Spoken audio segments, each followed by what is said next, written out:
Welcome, everybody. Sorry for the delay here. We had an unexpected event early on yet again.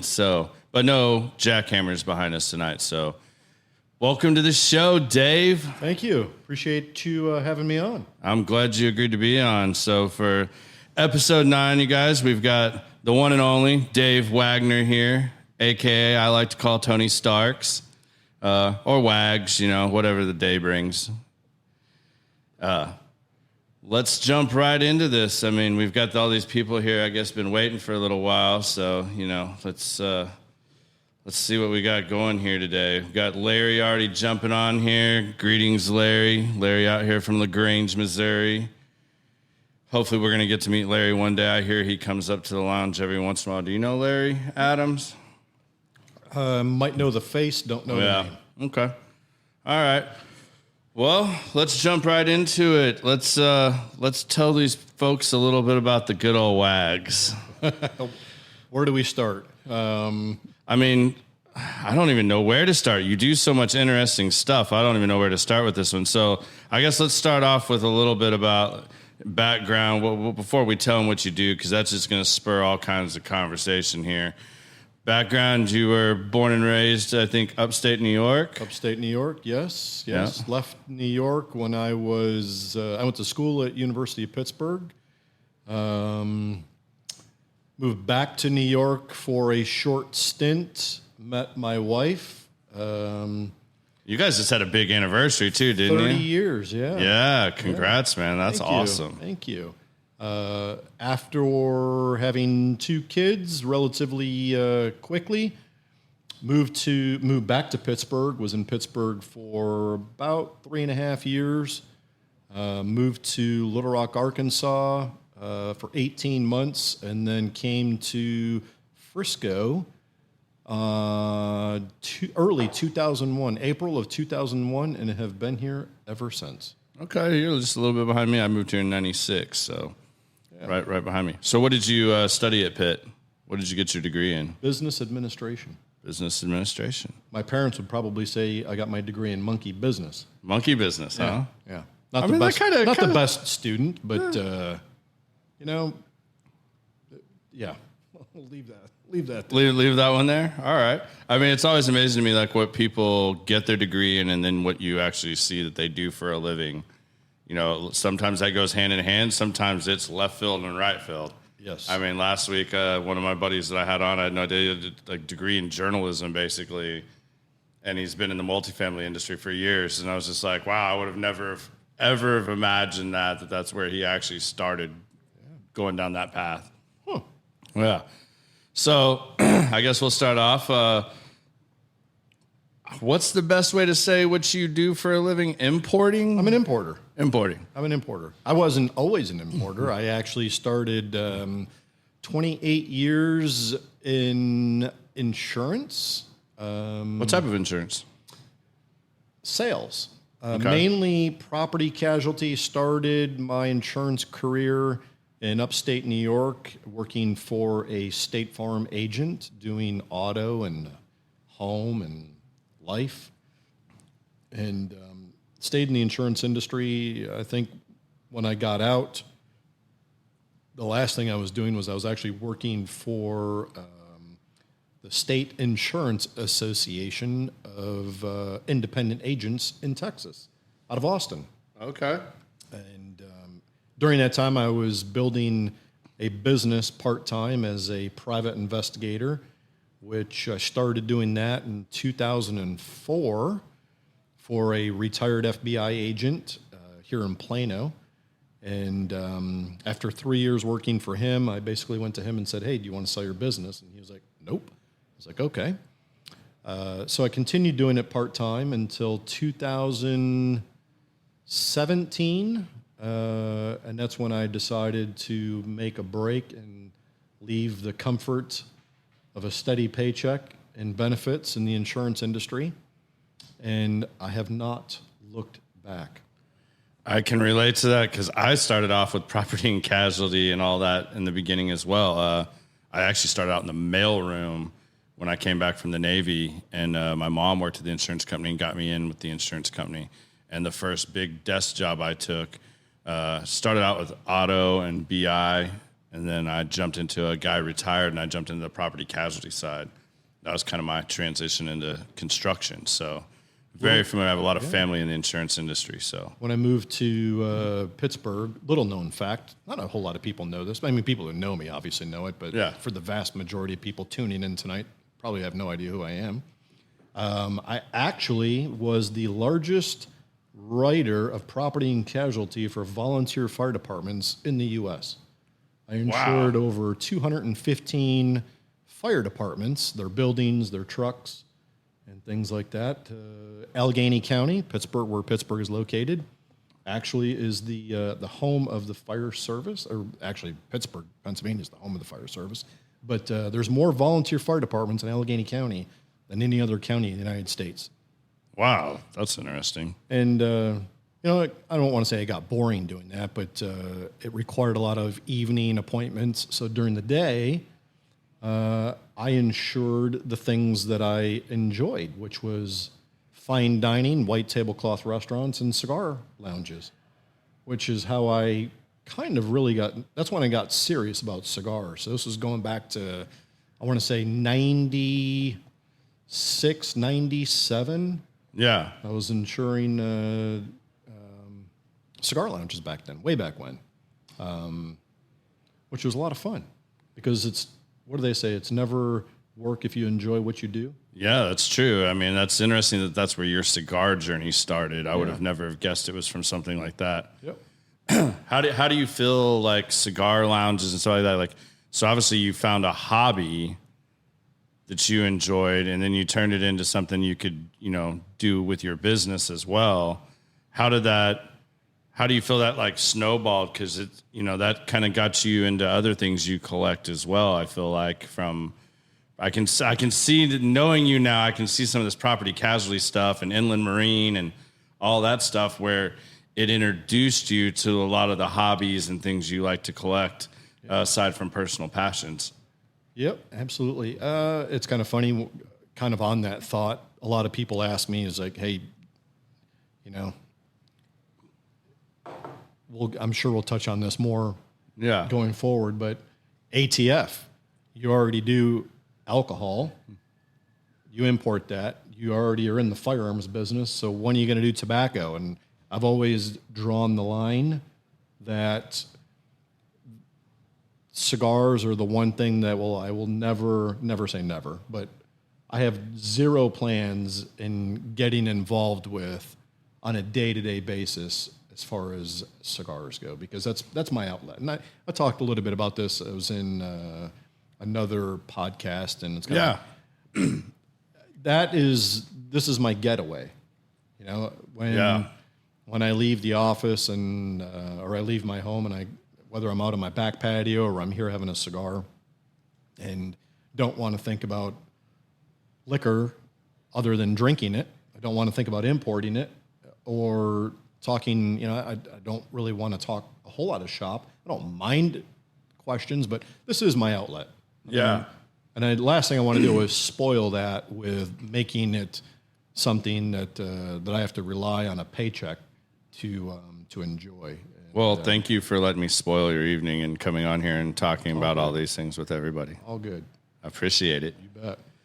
No, that's cigars is very much the same thing for me. It became something that I enjoyed on vacations, and then it was kind of like, okay, like it started off in my journey to quit dipping, and cigars was a good, outlet to. I would always try to quit when I was on vacation, where I knew I'd be on an island or somewhere. It'd be really hard to get the dip that I dipped, and then that could just kind of cold turkey it. And if I really felt like I needed some nicotine or something, go enjoy a nice cigar. There you go. And then that transitioned down the road to, well, I really like smoking cigars. And at first it was like, I can't really enjoy some of these because, obviously when you're traveling, you're exposed to like really good cigars a lot of times. You may be overpaying for them, but you're getting pretty good cigars typically. Yeah. And then when you come to the U.S., like finding a good cigar lounge like the one we attend at ICC and finding good sticks, that it makes all the difference in the world, because if you can have people that will educate you on it a little bit. Absolutely. And share stuff with you, it brings that journey full front. Excuse me. So how did you get into importing guns then? It's my son's fault if he's watching. It's your son's or fault. listening. Okay. And he knows this. Just kind of giving you a nutshell. Yeah. When I left insurance and started doing private investigation full time, obviously with an insurance background, we were doing work for insurance companies, doing fraud investigation. Mm-hmm. Quickly found out that people who commit insurance fraud are typically wanted for other things, whether it's bad checks, whether it's fraud, whatever. I mean, it's not insurance fraud typically isn't the only crime that these people commit. So we started part of a bigger scheme. Yeah, exactly. So we started working with local police departments across the Metroplex, Dallas, Fort Worth, Richardson, Addison, all basically wherever we had an insurance claim. Is these people had warrants out. So yeah. I'm doing a stakeout, doing surveillance on someone, trying to catch them in the act of, if you're on work comp fraud, you can't be out mowing your yard, or you're not supposed to be lifting groceries over a certain percentage of. So I would be on a stakeout, and come to find out, we'd do a background check on the person, find out that they had an open warrant, call the local police department, tell them exactly where we were, tell them that we are watching the subject. Here's the vehicle. If they came in a vehicle, what they were driving. Here's a license plate number. And if you have a car in the vicinity, come pick them up. Well, that led into conversations with the police departments, both professionally and, you get to be friends with some of these guys because you're dealing with them, on a weekly basis. And the topic of firearms comes up, and come to find out there was really only one retailer that was servicing the law enforcement community in the Metroplex. Well, I thought that sounded like a monopoly to me. So, an opportunity also. So I decided to go ahead and get my FFL in 2007, I believe it was. 2008. I guess it was 2008. I got my first FFL. Went to a number of companies, and really I only had an interest at that time in selling to law enforcement because that's who we were dealing with. That was where I was having the most touches. And kept hearing this other retailer had the exclusive. Can't give you a contract for law enforcement because they have an exclusive for law enforcement. So I was like, okay, well, give me a consumer contract where we can sell to consumers. We ended up contracting with one company for law enforcement. It was Heckler & Koch. And we absolutely killed it with them. Everyone else, the exclusive, obviously wasn't representing them. So we would go into a bid situation, and we would come up with H&K products. And we did really good business with them. And it wasn't too long, my son decided to do some studying at Humboldt University in Berlin, Germany. And my wife and I went over to visit with him. And I was like, oh my gosh, this is the first time I'd really been to Germany with the last name like Wagner. Obviously, I'm of 100% German on both sides of my mom and my dad. So I had a desire to come back to Germany quite frequently. So I got back to the U.S., called my SIG rep in the U.S. and said, hey, how do I do business with Germany? And they were like, you can't. The German export laws for firearms are not favorable. We're not really doing a whole lot of business with them at the time because it is so difficult. But our sister company in Switzerland is looking for a importer, and why don't you give them a call?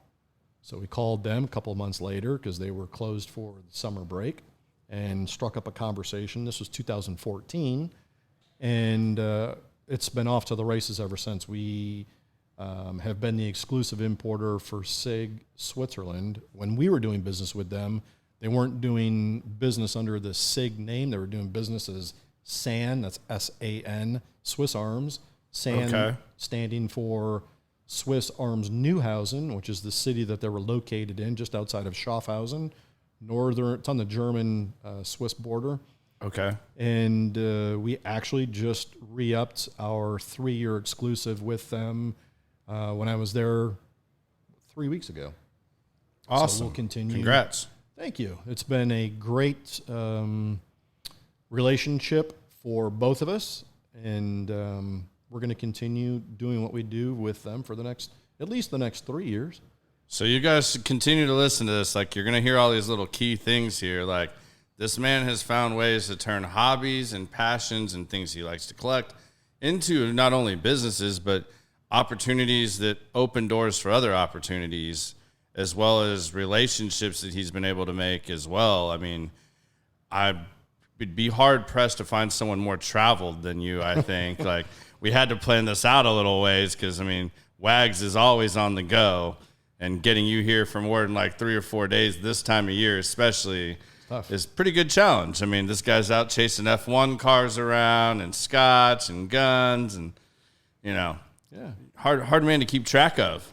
Hard guy to do research on too, by the way. I'm glad I think we talked about this a little bit earlier. I was like, man, out of all the guests I've had, it's been pretty easy. I can go do a little bit of internet research and get some good stories or something here and there. Not on Wags, you guys.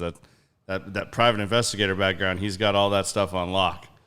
Yeah, that's by design. 100% by design, for sure. Yeah, I'm about to talk to you. Maybe you can help clean up all my stuff. No, I'm just kidding. So guns from a relationship off private investigating and working with the police department, law enforcement. How did you get into, you also have, is it Ventinove is your other importing where you import your spirits? Correct. So did I say that right? You absolutely did. Okay.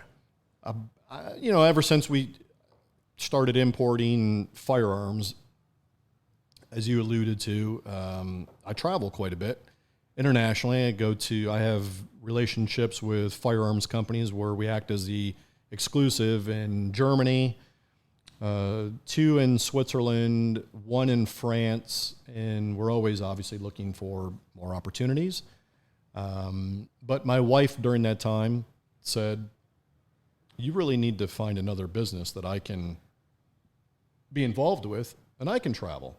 So why don't you get into the purse, diamonds, jewelry, anything? And I was like, no, that blood diamonds don't sound real interesting here. None of that really strikes my fancy. Yeah.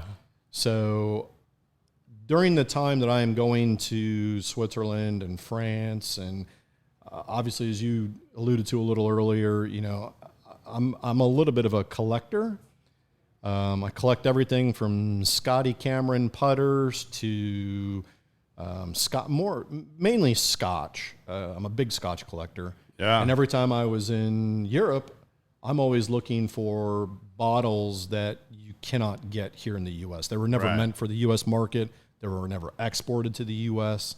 Or they are so old that if it was imported to the U.S., it's been consumed. It's long gone. Or it's sitting in somebody's locker, like it's not being drank. Correct. So I started amassing quite a collection that I couldn't bring it all back at one time. So I said to my wife, well, hey, why don't we start a liquor import business? And at the time, I'm thinking scotch. And around that same time that we started talking about this, a friend of mine, his son was going to college with his college roommate, was from Switzerland, of all places, small world. And his father had a vineyard and part-time makes wine. The one thing that if you don't know about Swiss wine, they only export as a country 3% of their total production. That's not 3% to the U.S. That's 3% total export. So that's why a lot of people in the United States have never heard or they're not familiar with Swiss wine. They just don't export it in any great numbers. So my wife is like, she was with me on this particular trip. We went and met with the family. We had some of their wine. and it was absolutely fantastic. Which, okay, let's make this a business. So more red wines, white wines? Red. Okay. Yeah. So we started thinking about business names. My favorite number has always been the number 29. Well, 29 Imports doesn't sound real sexy. Yeah. And with a heavy European influence, I wanted something kind of European. So we started looking at different translations for the number 29. Well, 29 is Italian for 29 is Ventinove. That's the Italian number for 29. I was like, gotcha. Ventinove Imports. I was like, I kind of like the way it sounds. So it started out that particular business with importing scotch, a very small quantity of Swiss wine, which we still import a little bit. And that's where it's kind of stayed until this year. And this last trip when I was in Switzerland, we were actually, I signed a deal to start importing a high-end gin, which is going through the approval process. It's never been imported to the U.S. before. And it's, I think it's a very, very special gin, unlike no gin I've ever tasted before. I like the sound of that because gin is something hard for me to drink. The juniper heavy gins anyways, but I've learned, much like I've learned with scotch and a few other spirits, that spirits can vary so much, and yet they're so similar. And a lot of them are even distilled very similarly. There's not a whole lot of differences. It's minutia in between spirits a lot of times. But yeah, juniper overload gets me every time. But I've found a few gins. Like there's one of my buddies in one of the bourbon clubs I'm a member of. He introduced me to a Japanese gin, and it tastes like strawberries. I mean, it's unreal. It makes a great little cocktail if you're making mixed drinks. So it's funny how your palate evolves and changes. I used to be. We're going to dive into some scotches here in a little bit. Dave brought a couple. Ironically, I bought one that is just one that I happen to like that I was introduced to, and lo and behold, it's one I think Dave imported himself here. That made its round and ended up through a club to a bottle to me. So I thought that was pretty cool. But, scotch, I had to learn. I didn't know what it was. I didn't like about scotch for a long time. I think I've told you this story, and I've probably told this story on here before about why scotch was ruined for me with my father, because he was a big scotch drinker. But I had to learn it was I don't like a lot of peat. But that's starting to change, as much as I hate to admit that. Like, I'm finding a respect for a certain time where peated scotch does play a role. I still can't do the Japanese ones. Those taste too like... You haven't had the right Japanese one. I probably haven't. I mean, knowing you, I'm sure you could be like, here, try this, and I'd be like, that's the best thing I've ever had in my life. I could change your mind. Yeah, easily. I mean, Alex Baptista did that to me as well and gave me like Octomore. Mm-hmm. Is it Octomore? Is that correct? Yep. Which is super peated, or maybe even add another super. I can't remember, but it was a lot of super peated. The only problem with that was at the time, even when I still dipped, you take one drink of that, it has to be your last drink of the night, and you're still going to brush your teeth that night, the next morning, and you will still taste like you stuck your head in a smoker and just inhaled and just took all that in, because it coats your palate like nothing I've ever experienced before. Yeah. This gin is not heavy juniper. It's more, I would say it's more fruit forward than botanicals. So there's natural flavoring of mandarin orange. There's lemon zest. Normally in the summer, I'm a creature of habit, and I tend to drink in the summer because it's so hot in Texas. I drink a lot of mojitos. One of my favorite drinks is actually a coconut mojito. I love coconut mojitos. Okay. And I don't know if I've ever had a coconut mojito. This last time, like I said, 3 weeks ago when I was in Switzerland, I had this gin, and it was the most refreshing alcoholic beverage that I had in that I can remember. And I was kind of like, oh my gosh, what is this? What's the cocktail you prefer to make when you're drinking gin? Or do you drink it straight? How do you prefer gin? I am equal opportunity. Okay. So the way that I had this, it was in a, basically, here in Texas, we have what they call a fishbowl margarita. Right. It's a big goblet, chock full of ice, really cold, really good margarita, if you can make it right. Think of that type of glass. Okay. Same amount of ice, just a lot of ice, with gin, with a flavored seltzer water. Okay. Unbelievable. Like flavored lemon, lime. What was the combo? I never got a chance to see what the flavor of it was, but I knew it wasn't a regular seltzer. It was definitely flavored. Okay.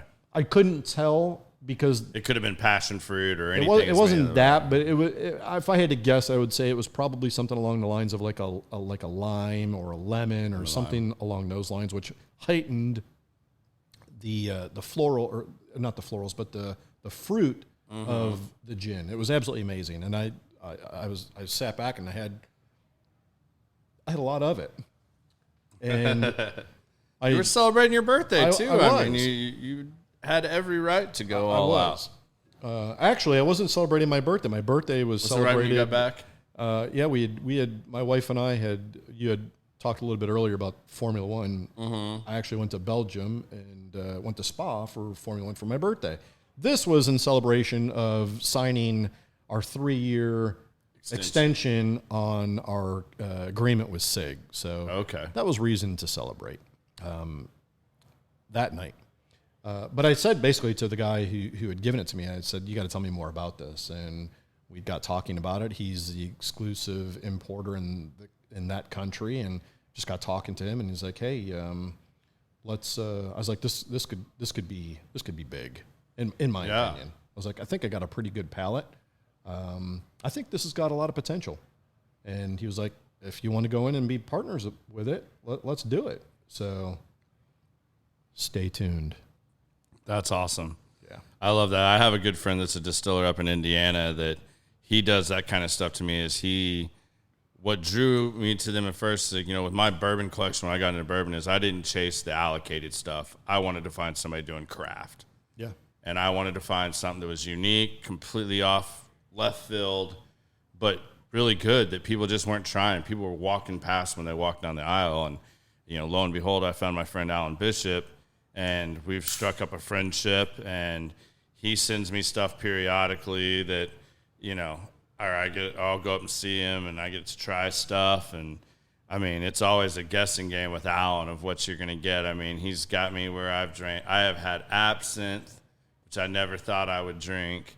I've had, gins that I've talked about, brandies, just kind of all over the place, and just getting to try these new spirits, which I find fascinating. I really like trying new things. So what's something down the cigar world? Like what's your go-to, or what's your go-to as far as cigars? Because I know you collect cigars a little bit, but it's also you're just relaxing. What's your relaxation? What's your to go-to for everybody? Because there's a lot of cigar smokers on here. When I say Patoro, that's the company. I don't know how many people on here would be familiar with Patoro, but if you're not familiar with them, it's a fantastic, great story. I'll give you the quick overview. And that's what we're smoking tonight for you guys, by the way. It's no different than any other night for me. Yeah. Well, I'll put it this way. I'd smoke one of 3 cigars. It's either a Patoro, a Davidoff, or a Behike. And but going back to Patoro real quick, the story with Patoro is the brand, one of the international brand manager, anytime Davidoff would go in and buy a new company, they sent a guy out there to kind of say, hey, this is the way we look for you to do things now that you're under the Davidoff umbrella. And did that very successfully, and basically went to the powers to be at Davidoff and said, I've made you guys a ton of money. I love what I do, but I would like to have some type of ownership in the company. And they were like, no. So he was like, okay, well, I'm going to go start my own company, which he did. He started Patoro 20 years ago. And so that's one tie-in with Davidoff. And about 10 years after he had been in the business, Dr. Schneider, who actually purchased Davidoff from Zeno Davidoff back, I don't know what the year was, should have looked this up beforehand.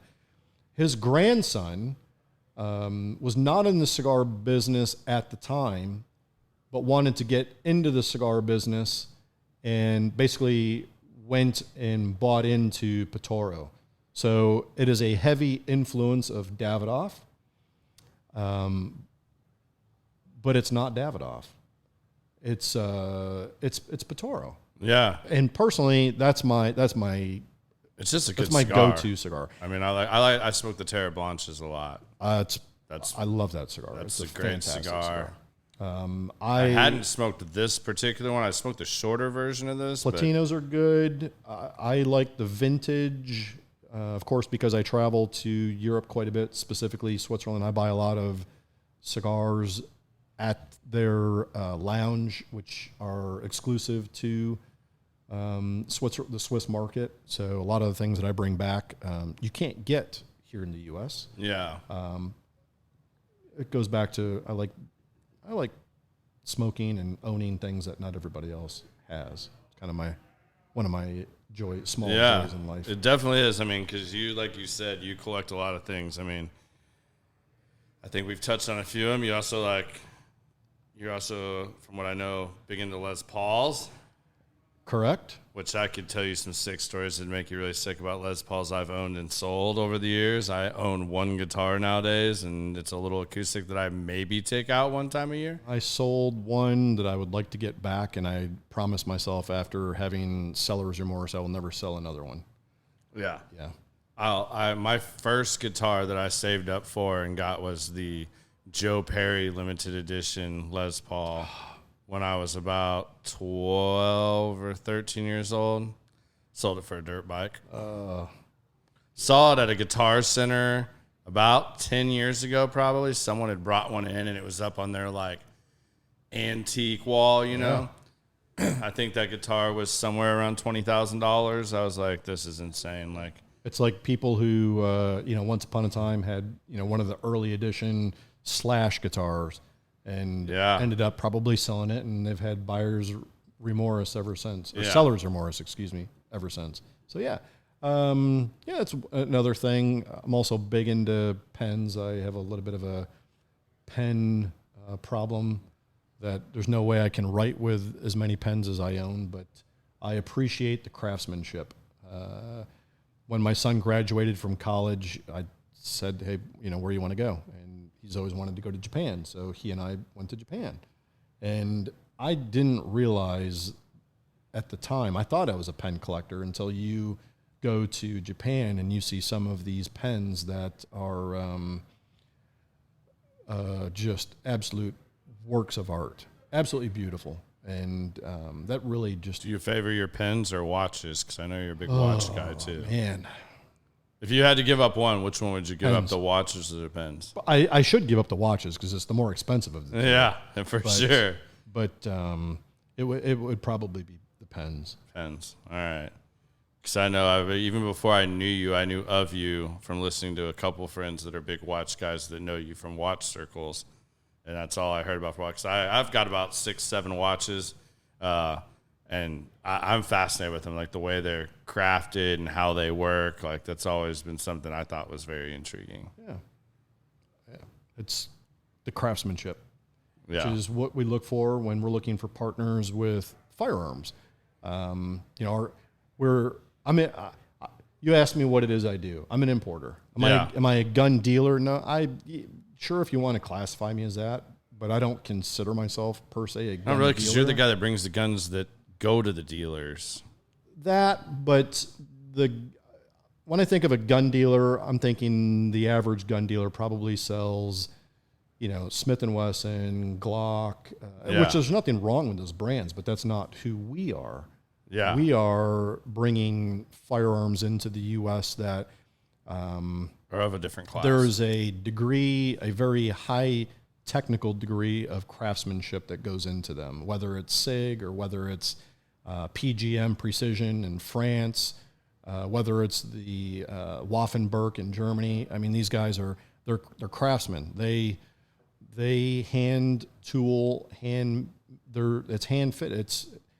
It's something that's being lost in today's society, not just with firearms, but across almost anything I can think of, whether it's a watch, a gun, or a car. It's all about speed and how fast you can put something out. How many can we pump out? So, not our model. Kind of goes with your cars too, I think. A little bit. So what got you into F1? Because I'm intrigued to hear this, because I've recently, you guys up here have gotten me addicted to F1 now. I've had to watch the entire series on Netflix, which drives my dog absolutely bonkers, and my wife. Like, I have to go watch it in the theater room and watch all that the on way my own. back to high school. So I graduated in 1988. A friend of mine, one of my best friends in high school. We're almost 10 years exactly apart. Yeah, his dad was the local doctor. Was the doctor at our high school. He was a big car guy and had a 1986 roof slant nose factory turbo, and he was a big car guy. I mean, ended up selling that car to Barry Wilburn, who at the time was playing for the Washington Redskins, and bought a Ferrari Mondial back in the day. It was a cool car. I think it was featured in one of the big video games that you actually would go into the video arcade and sit down and drive this thing. And he really is one of those things that you show up at his house on a Sunday and his family's watching Formula One, and I got introduced to Michael Schumacher, the GOAT. Yeah. And once you experience that, I'm glad that I got to see him racing back then. I mean, it was just something to see and something to behold. I mean, kind of watching Verstappen now. Just the different drivers at that time. And it was just, now we have the Netflix series, and it's really caught on here in the U.S., which is why, my wife said, "What do you want to do for your birthday?" I was like, "I want to go to a Formula One race." She's like, "Well, great, let's go to Austin." I was kind of like, "No, I don't want my first F1 experience to be in the U.S. I want it to be where it's supposed to be." Exact same way. Let's go to Europe. Of course, I said Monaco, and my wife's like, "Well, I really would love to go to Monaco." So I'm like, "Of course, I picked the most expensive place possibly on the face of the earth to go watch an F1 race." So I'm gonna have to work on that one for a little while. Yeah, but it's what got me into F1, and the rest is history, so to speak. This year was my first race that I saw, but won't be my last for sure. So is this early childhood first Ferrari thing what got you into Ferraris, or what? No, I mean, at the time maybe subconsciously it did, but I think that I'm growing up in upstate New York. There wasn't a lot of high-end vehicles in the area. I mean, I think we had one dealer in town, and he didn't sell new exotic cars. He sold pre-owned Lamborghinis, Ferraris, Porsches. But the first time I'd ever got the experience of riding in one was, like I said, my buddy, his dad had this just really awesome. What was the name of that game? California something. I know what game you're talking about too. It's awesome. You're onto something. We'll think about it maybe by the time this ends. Yeah. But it started with that Porsche, and I had always wanted a Porsche, thought about it, and with two kids, the opportunity never presented itself. Both my kids, obviously, both went to college, so it wasn't until I was an empty nester and had the means to be able to buy my first, what I'll call, sports car, real sports car. I mean, I had a Nissan 350Z, which was a fun car, but not a Ferrari though, not or a Ferrari, Porsche. not a Porsche. So my first sports car was actually a Porsche GT3, and it was a fantastic car. Love that car. Some days I have remorse of selling it, but living in Dallas, there's a lot of opportunities to buy these types of cars. So it was, I moved from one brand to another. I gave that thumbs up because I absolutely fell in love. I didn't even know him yet. I used to go outside and just sit and stare at his car for like 2-3 hours. I did the same thing. Like, I would walk out there and I'd be like, the white one? Cars, oh, my like, God. Man. Like, this is amazing. And then have you seen the one he posted on his Facebook page? Well, the black Ferrari? I'm still on It looks like the damn Batmobile, man, but it's a Ferrari. Yeah, Ferrari GT3 race car. Oh, it my is goodness. insane. That was a concept. You should see the actual production car. Oh, my. I saw it the other day. It was going around the Nürburgring ring, and I was kind of like, oh, my gosh, man.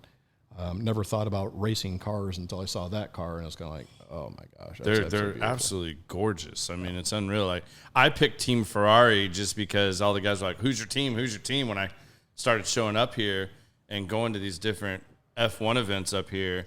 And actually, when I started watching, I started on the most recent season at the time, earlier this year, more to learn about the teams. And they're like, don't get yourself confused. Start here and then go back and watch the others. It'll make more sense. You'll get confused with what drivers swap and all that. So I did, and like the first few I watched was like, it's like, all right, the Ferrari guys are really cool. Like, these guys aren't like pompous, arrogant assholes. I mean, maybe they are, I don't know, but at least the way they were portrayed on the show, I was like, I kind of like these dudes. Like, all right, I'll root for Team Ferrari. And then it was funny, every time I'd come in here, if Begley was here and Begley walked out of the room, Ferrari would inevitably find a way to mess up a race. And it started becoming a running joke between me and Begley, and I was like, you can't leave the room until the race is over. Yeah. Like, you're not allowed to go anywhere. So they've been on such a dry spell for many, many years that it's nice to see them back in contention this year. And we're looking forward to good things next year. What's your favorite Ferrari of all time? Oh. Or which one would you most want to have if you could, like, just pick one? La Ferrari Aperta. Okay. I'm going to have to look that up because I don't know what that is off the top of my head. Yeah. It's a beautiful car. I'll bet it is. I mean, because everything I see you post, I'm always like, man. Because I thought about it, I was like, even guns, like when I looked at your page and stuff like that, I've always wanted an H&K handgun. I was like, I've said for a while, when I buy another one and actually need to buy another one, that's what I was going to buy. And then I meet you and Adrian, and like there's 10 things I could think of that I want, and now I'm just like, well, one day we'll go down that road a little further. Yeah. It's kind of funny. Speaking of Ferrari, we had talked a little bit earlier. I went to the race in Spa in Belgium. Yeah, and I was like, well, I'm already this far, so I might as well go to the. We had planned on going to the Ferrari factory, which was an awesome experience. It would have been a lot more awesome if I could have taken photos. Oh, they won't let you take photos? No. They make you put a piece of tape over your phone camera, and they check it before you do the tour, and they check it again when you leave to make sure that the seal that they put over your camera is not broke. But as I'm walking down there's a road where you go visit the engine factory, and then you go into production where the cars are being assembled. And right before we walked into the assembly plant, there's a brand new Daytona SP3 rolling down the street.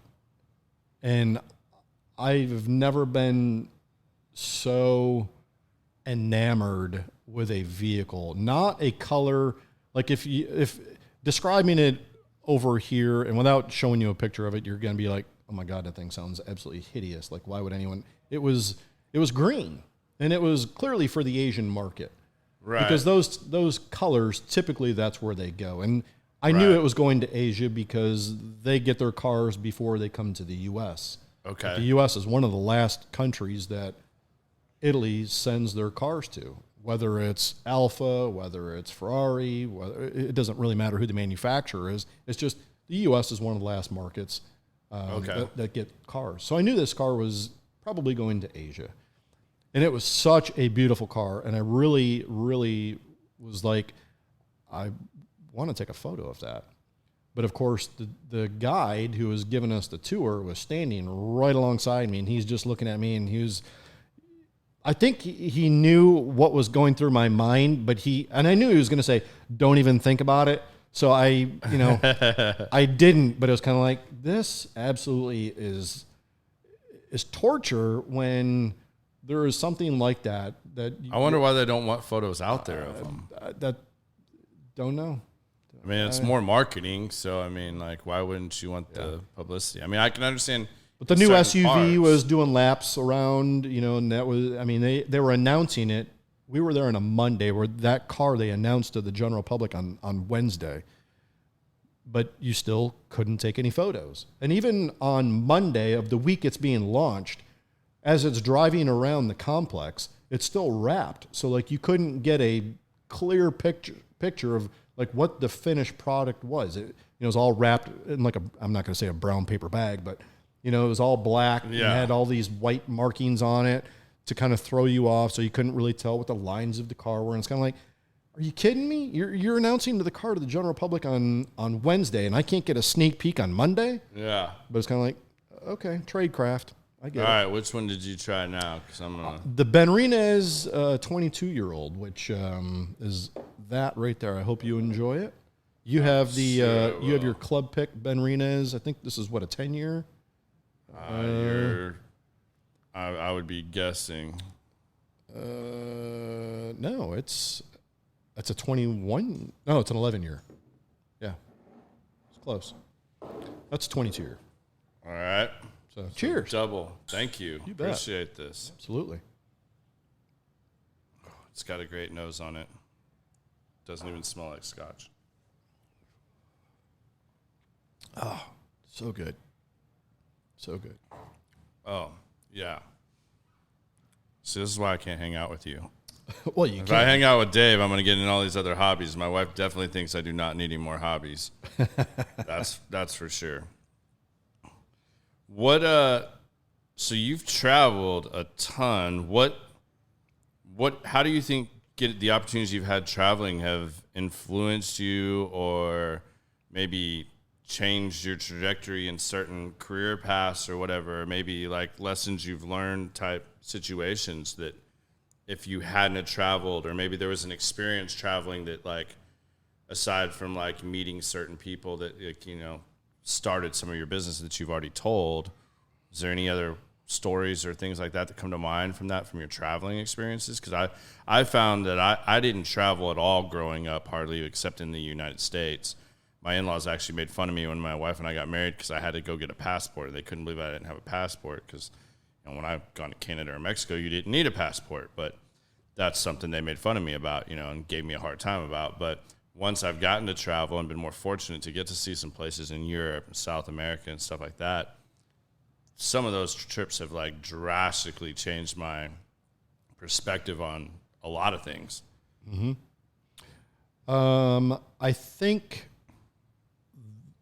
for me, the lesson, and like anyone who knows me knows that I've never met a stranger. And I think that that's just a good habit to get into. It may take a lot of people out of their comfort zone.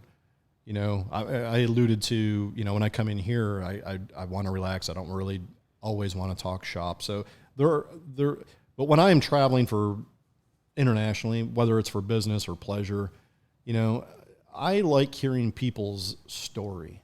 Yeah. I want to listen to how it is that, kind of like what we're doing. Like, how did you get into what it is that you do? Whether you are a teacher at a college, why did you pick the college, and why teach? To a business owner who may be very successful, it's kind of like, okay, well, is this a family-owned business? How did you what's make the story? That step? How did this happen? Yeah. And I think that in Europe and across the world, a lot of foreigners look at Americans as loud, obnoxious, and just, I don't want to say all about them, but we tend to really think that a lot about ourselves. Right.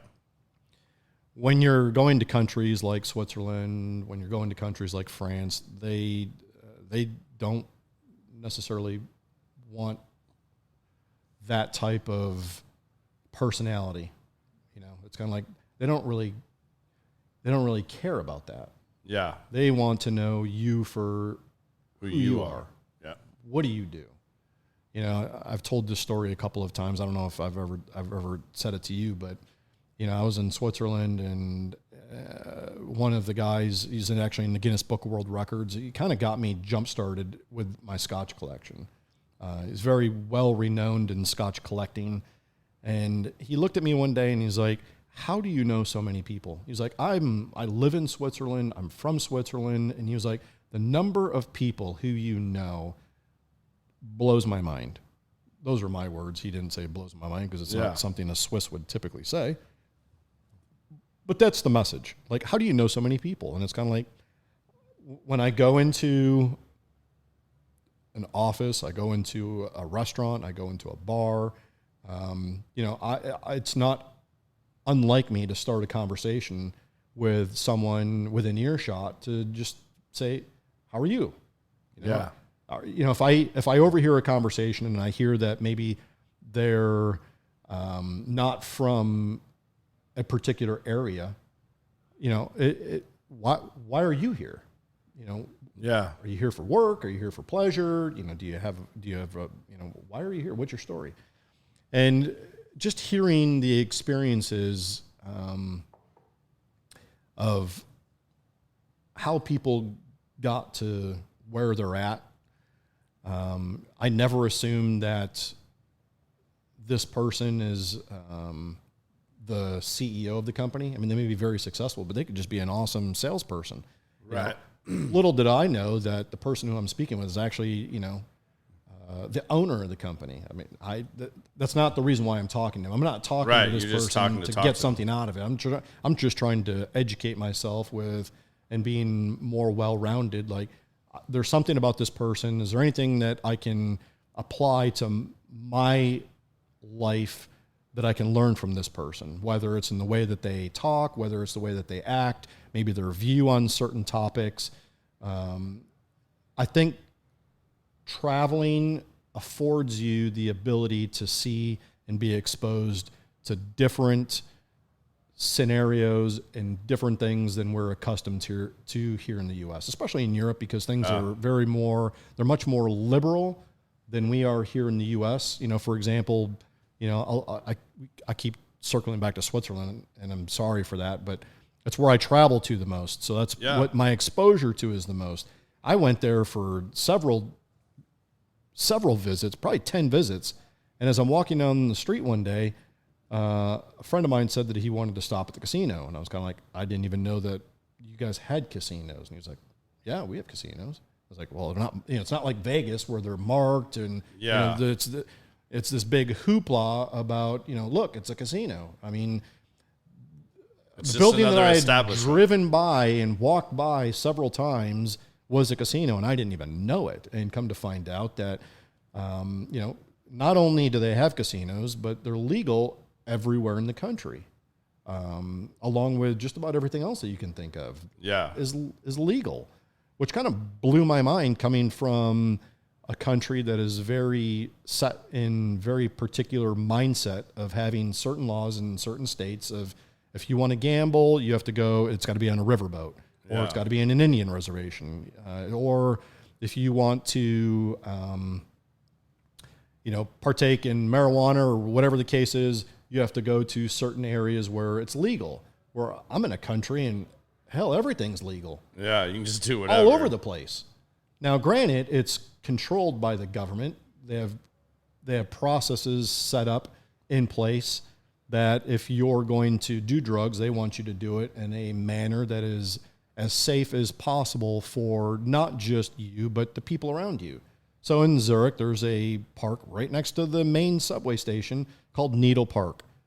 Back in the late 80s, early 90s, they had a huge, huge problem of people shooting or using dirty needles, and it killed a bunch of people because it was unsanitary.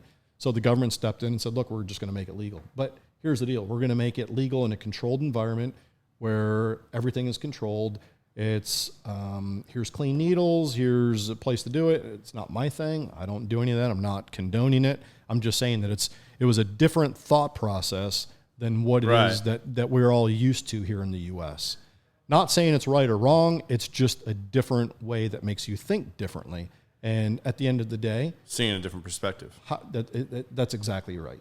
Is it the right way? Is it the wrong way? I don't know. It's up for debate amongst a group of people, probably a lot smarter than I am. But it makes you think differently and not locked into the way that you think is always right. Because maybe it is and maybe it isn't. Yeah. But it's the exposure. You're getting to see this other perspective, and you can make your own opinion or form your own opinion on that. Seeing it. I mean, do they have the same crime rates? Do they have all the stuff that the media or whatever tells you here to continue to support whatever ancient law or whatever philosophy there is or theory about XYZ? You get to experience that in different ways. Exactly. I mean, that's really cool. I mean, what you just said is kind of why I started this podcast, because I sit and I'm one of those people that I want to ask the questions. I want to learn. I want to know, how did you jump? I mean, I'm going to go back to this in a minute, but how did you jump from this? You jumped from insurance. Did you just find money and start a company? Did you have all this money just saved up? Did you just use your business degree and your business knowledge and get the right partners? I do the same thing, and I have those conversations, and that's kind of where I took that. I was like, I'm having these type of conversations with very interesting individuals all the time, not even just here at ICC, but, all the time. Granted, I have a whole lot of them here sharing a cigar, sharing a drink. And I was like, I should just put this out there, and if people enjoy and can gain knowledge from it, I like to read from time to time. I'm not real consistent with it, but I don't read for pleasure as much, but I read a book that if I feel like it would impact me, I could learn something from it, then I'll read that. And it's the same thing with my podcast, a podcast I listen to, not my podcast, but, that's kind of how I look at podcasts too and stuff like that. I'll watch the video or listen to this if it's something I feel like I do. That's one of the funny things you and I did. I have a friend that does a podcast that you happen to be on. And the first time I met you, I was like, after hearing your voice and overhearing you telling a story to another member, a little bit about your background, I was like, wait a minute. Were you on my buddy's podcast? I mean, this might be a really weird question, but I think I've heard your story before, and I've listened to this. You were on there for an hour or so with my buddy, I think, and you were like, yeah, that was. I did that show. I was like, wow, how ironic, and paths crossing yet again. Small world as big as it is. Yeah. I think that the lesson that if I were to share anything, and it's difficult, especially with today's younger generation, because everyone's biggest thing is this thing right here, called your cell phone. I mean, if you were to ask me instant gratification, if you were to ask me your phone number, I wouldn't be able to tell you. No. 20 years ago, if you were to ask me your phone number, I'd be able to rattle off without a problem. We become so reliant on our phones, not just for information like phone numbers and addresses, but we get all of our news, we get all of our opinions, we get all of these things from the thing that we hold in our hand. And when you look at the screen time every week that comes up, it tells you how much you've been on your phone.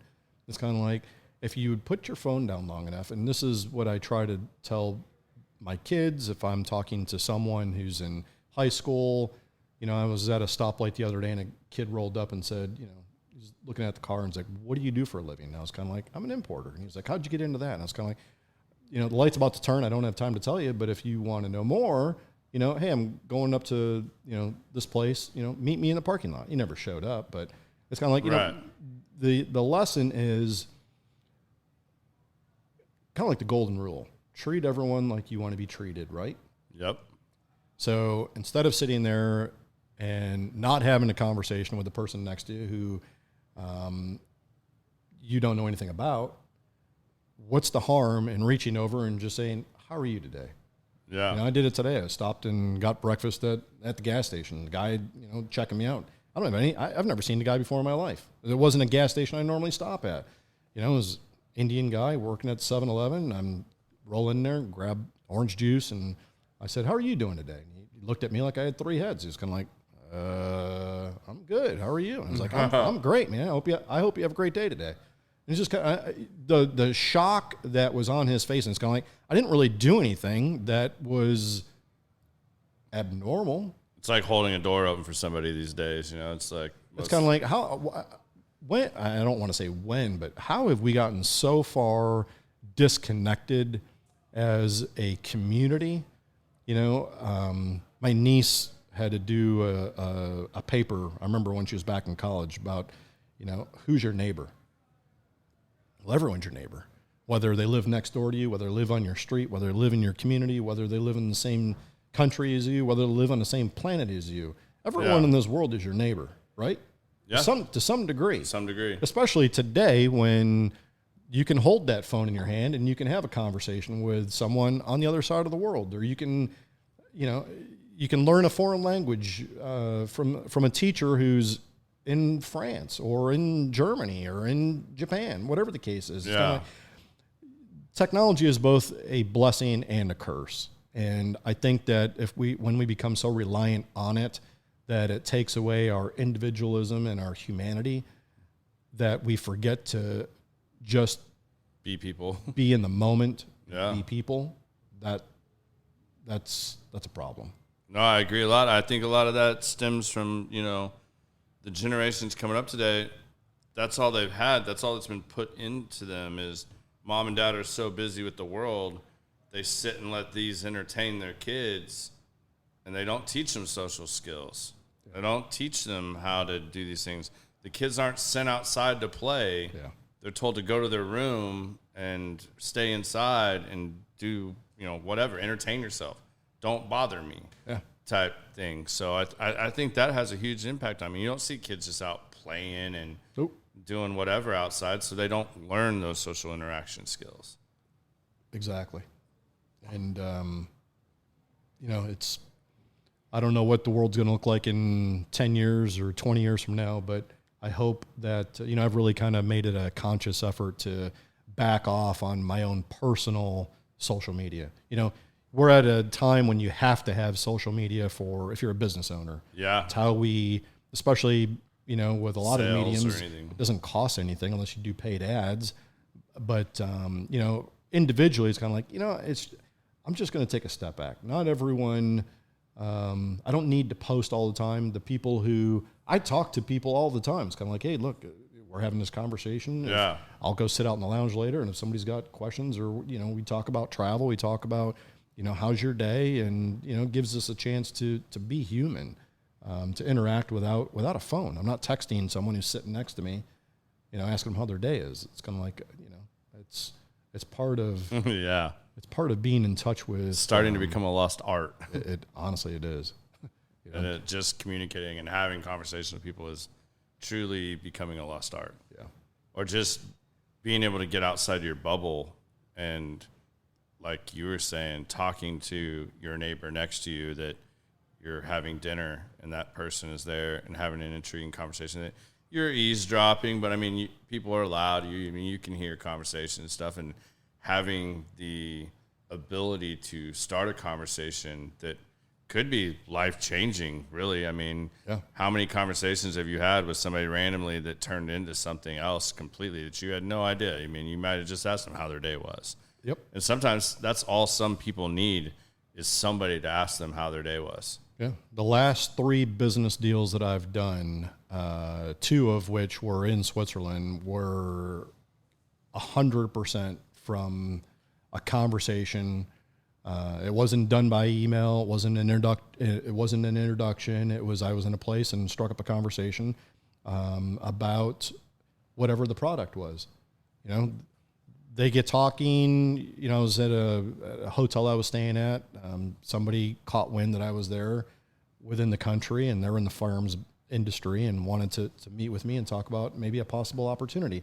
it didn't pan out, but it's kind of like at the same time, it's kind of like we didn't have this conversation over social media. We didn't call each other. The person actually came to the hotel I was staying at. We sat outside. We had a beer, had a cigar, and for the next hour, it was kind of like, look, does this make sense for what you want to do and what I want to do? At the end of the day, it didn't. But other opportunities kind of stemmed off of that, we're going to be rolling out some new announcements and product-wise, both in firearms and liquor-wise, that stemmed totally from just having a conversation with someone. That one random conversation with a guy that sought you out. Yeah. But not even necessarily sought me out. It was, well, in this particular case, yes. Yeah. But, I told Busy when I was doing a podcast with he and Brandon, what was that, a year? It was over a year ago.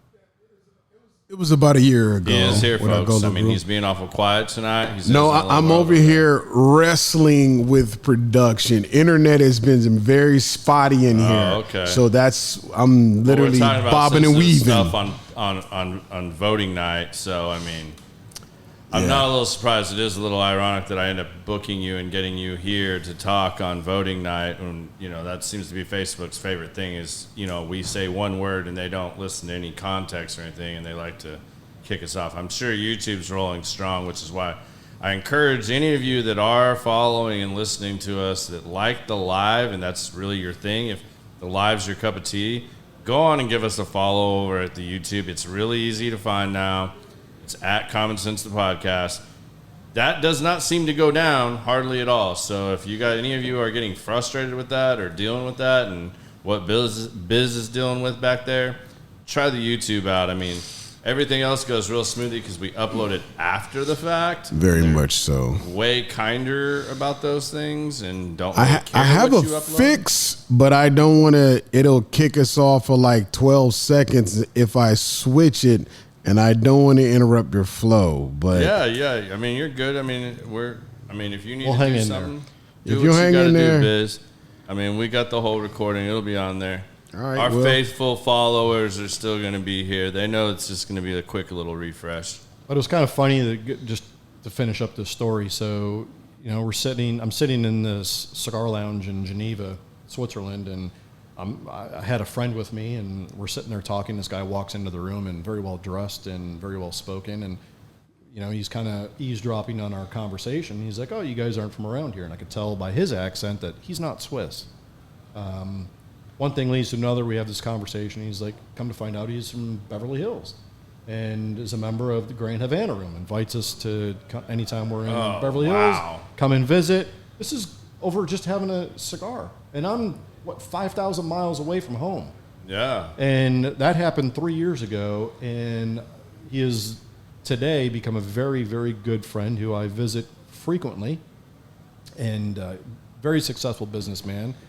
But the other thing, just to follow up on that, was, I said that we had a couple of new things coming up as a result of this trip, most recent trip to Switzerland. We're actually going to be doing some of our imports in the firearm side. We're going to start co-branding with some companies in Switzerland. So it's something new for us that we haven't done before. Looking forward to it. And as we have more information to pass along, we'll put it up on our social media. But, it's a way to get to a new audience that we probably wouldn't normally get to. Yeah. I'm really excited about that aspect for 2023. Looking forward to that. So. Oh yeah. Yeah. Well, so, all right, I'm gonna backtrack a little bit here because we talked about it, but I didn't really ask it. I kind of did, but I'm gonna ask it even maybe a little more directly. Like, how do you look at goals? Maybe I'm trying to think of the right way to word this, or what was your kind of like aha moment? Because it takes a lot to step out of your comfort zone when it comes to what you do for a living. So like you can kind of get pitched on, you were in insurance for 28 years. To give that up and just say, all right, that was obviously a very steady paycheck. I'm sure you did very well, lived within your means, whatnot. and were able to put back some money, whatnot. Maybe that was a lot, maybe it was a little, maybe it was average. Don't know, but everybody kind of has those points in life, and maybe they have a dream, maybe they have a goal, maybe they have something they want to explore. What would your advice be? And maybe you can tell a little bit of your own story of like, how did you make that transition? Like, did you have to go out and find partners? Did you just, did you bootstrap this on your own and just kind of like do all the hard labor that got you there? I mean, like, either way you do it, it's hard labor. I mean, I've owned my own business before as well. Don't ever care to do it in that same capacity again, but I wouldn't trade that experience for the world because I learned so much in doing that. That was a family business. So how do you look at that, or how did you look at that when that opportunity came to make the jump, and how did you go about making that jump? I'm a worst case scenario guy. Okay. So when I look at a possible new venture, I want to know what's the worst case scenario. And it goes, I mean, it doesn't matter if this was when I first started business or I'm looking at starting a new business. I had a conversation Monday, actually it was last Monday, with someone we're going to partner with on the gin deal. Yeah. And it's kind of like, look, they're going to handle distribution in the states of New York, California, and Florida.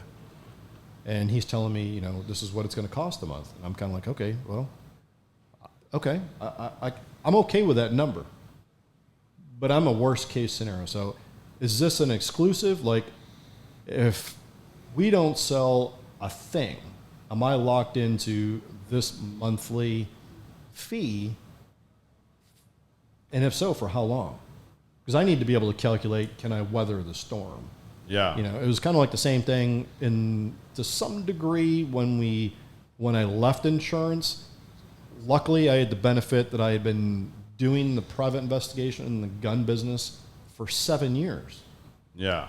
So I was collecting on top of paycheck. So you were doing that on the side. But I was also doing the private investigation and firearms at the same time. I'm a full-time employee representing an insurance entity. So I had a nest egg to be able to go out on that limb. I'll be honest with you. It was in the top 5 scariest things I've ever done. Yeah, I imagine so. But after I did it, I have not looked back. And it becomes easier to evaluate those situations and those opportunities. It does. The first time you step out or you grab, I equate it to, first time I was a kid, I lived out in the country and I'm climbing a cherry tree. It's kind of like first time I grabbed that limb and I'm trying to pull myself up, I'm thinking to myself, is this tree strong enough to be able to support me pulling my weight up? And it was the same thing on this.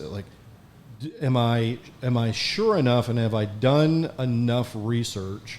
Do I have enough of a safety net to feel comfortable with taking this leap of faith?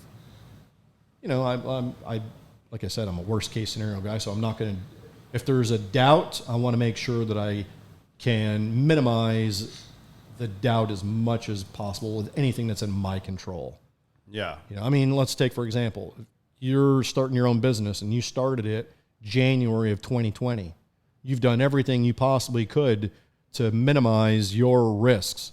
Well, how in the world would you know, or anyone know, that 2 months later or 3 months later, you would have to be collecting unemployment and would be without a job because of COVID? Yeah. There are certain things that are just beyond our control. Right. But you take out all the other things that are within your control. Minimize the things that you do have control over. That is my advice as far as being able to, like I said, I eventually did take on a business partner because I had reached a point after being on my own for 3 years that I knew the only way to grow was to be able to I had to take on a partner. And I didn't need to take on a partner just for the financial. It was, when I looked for a business partner, it was someone who wasn't just a resource for money. It was a resource, it was a safety net. I didn't need the money. I really wanted the person's knowledge as far as what they could offer me, because the person that I picked to go into business with, in a totally unrelated field, multifamily, as a matter of fact, had been very, very successful. Wow. Super, super successful. And I was kind of like, this is someone who can teach me business things that translate to whether it's multifamily, whether it's firearms, whether it's liquor. It's just a different set of tools that I had not learned to that point. Because like importing, I mean, like you had never imported anything at one point. Like, so how did you even 100% self-taught.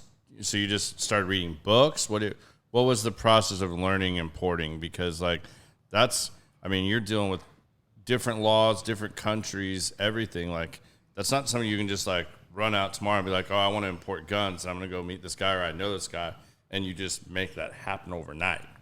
A lot of reading.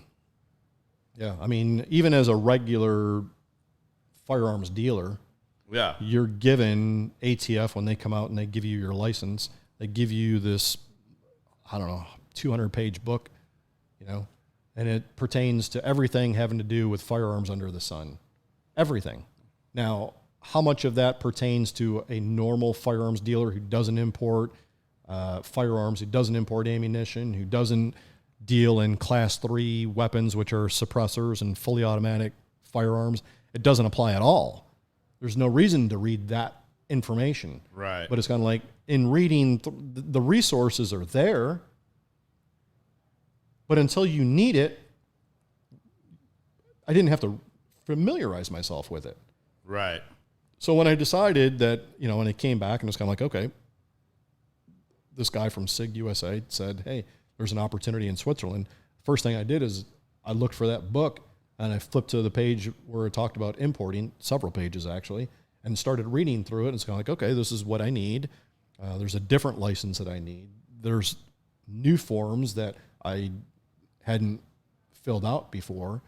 And it was learn as you go. And it wasn't just in that business. It was the same exact thing with the liquor business. The liquor business, at least I was so unfamiliar with how to import liquor that I was like, you know what? I have the means to be able to hire a company that this is what they do. So I don't have the time to learn it because the majority of my income at that time was coming from firearms, but I have the ability to hire a company that can walk me through and tell me what the steps are to be able to import scotch in this case. And even now it's the same thing, that as we look at other items, one of the things that we import, I think you probably know this, we import cigar travel humidors from France. I had no idea that the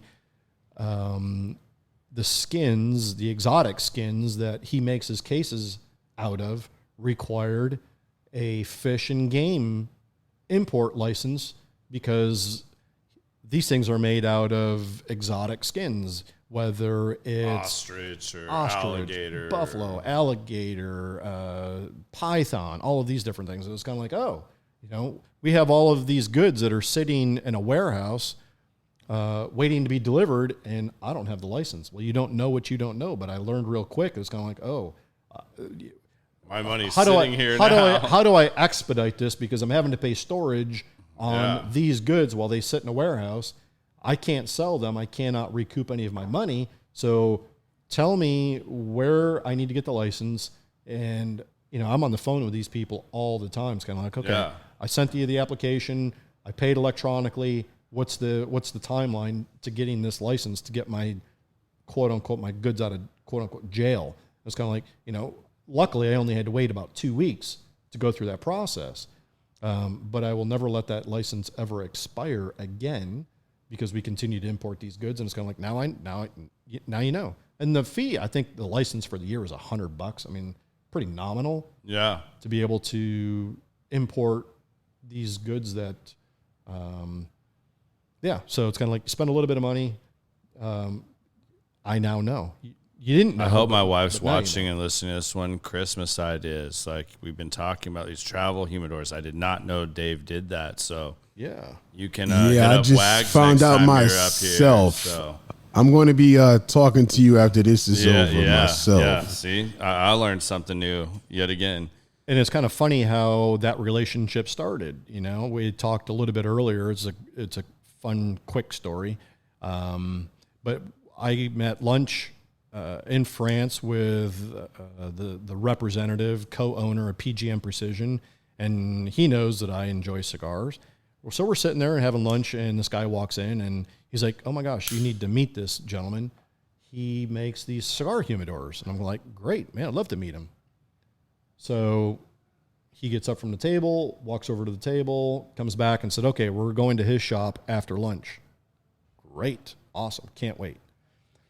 So I have no idea how far this guy's shop is, Right. no idea what the price point is, but I knew that he sells travel humidors. That's all I know. Never seen one, didn't have time to get on the internet to look at it. So come to find out, we finish lunch, go to this guy's office, and come to find out that he makes handcrafted some of the finest materials that everyone who's listening would know the company who he works with, that he basically buys the scraps after they're done with these products that he helps make, and he fashions these cigar travel humidors. And I don't know if you can see the color. It might give it away as far as the company who he does business with. This is a very particular color of orange. Yeah. The company starts with H, ends with S. They make purses. That's all I can say over the air. But it was, again, one of those things that I got into this relationship with this individual by another contact that I had in the firearms industry. And today we do business with these people.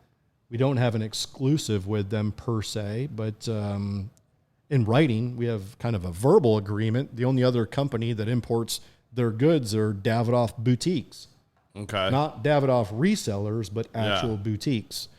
They're the only other company who imports this gentleman's products. So it's kind of a elite That's cool. crowd. Yeah. But again, another example of right place, right time, meeting somebody and having a conversation. Yeah. All right. I said I was going to go real late, but I'm not going to do this to the guys because I know who's here and is going to be on Cigar Talk Live, and you guys want to jump over and watch that. I'm just telling you, the dude that's going to be on there tonight, really cool guy. Hoping to get him on the show sometime soon. But I'm going to end this with 2 questions, and we'll try to keep this as brief as possible, and then we'll turn the mics over to the other guys. So, you have kids. You have 2, daughter and a son. What is one piece of advice, if you could only leave your children with one piece of advice, what would that advice be?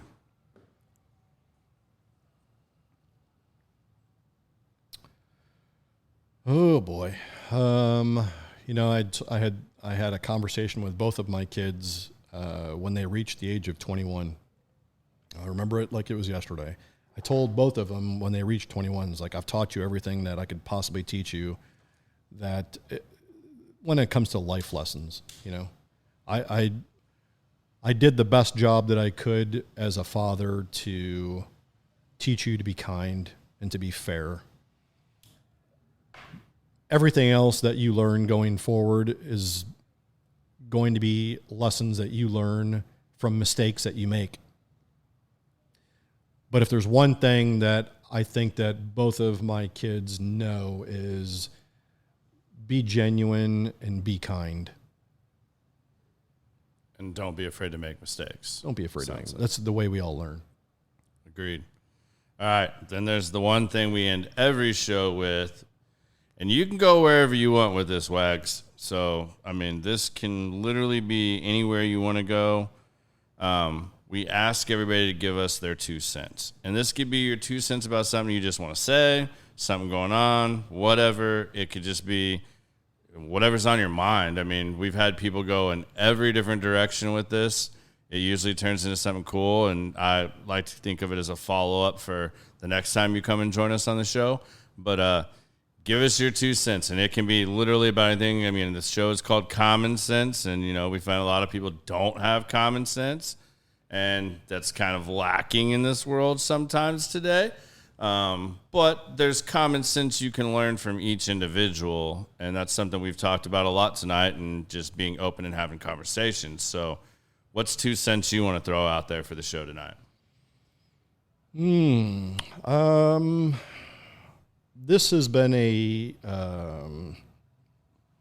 very challenging, I guess, it's been a year of strikes and gutter balls. I stole that from a friend of mine, actually. I like that. That's cool. It's been the high of highs and the low of lows. There's been some really wonderful things that have happened this year, and there's been some absolute tragedies, dealing with health issues from people who are very, very close to me. So I guess my 2 cents is no regrets. Live life, live every day, or try to live every day like it's your last. Right on. Because you just don't know.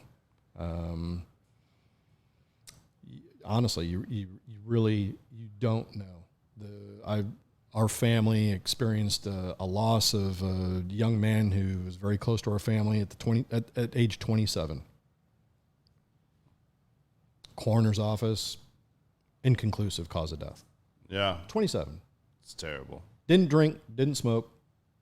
Was in the healthcare profession, and it just threw our family for a loop when you just can't wrap your head around it. I guess the lesson is at 27 years old, you think that you've got a whole entire life ahead of you. So whether you're 27, 57, whatever the case is, seize the day. Live every day like it's your last. That's awesome. I love that. And that's something everybody should strive for. It's a hard thing to do. It's a hard thing to put in perspective. They say, you know, a lot of people that get faced with cancer or something crazy, life-altering experience, you know, like they gain that perspective or they're able to do that. So it's a lot harder when you haven't experienced one of those things or you don't have something like that to pull from. But very awesome, man. I want to thank you, man. Like, I really appreciate you coming on. I had a great time with you today. You guys, please go out there and give us a follow, give us a like, give us a share.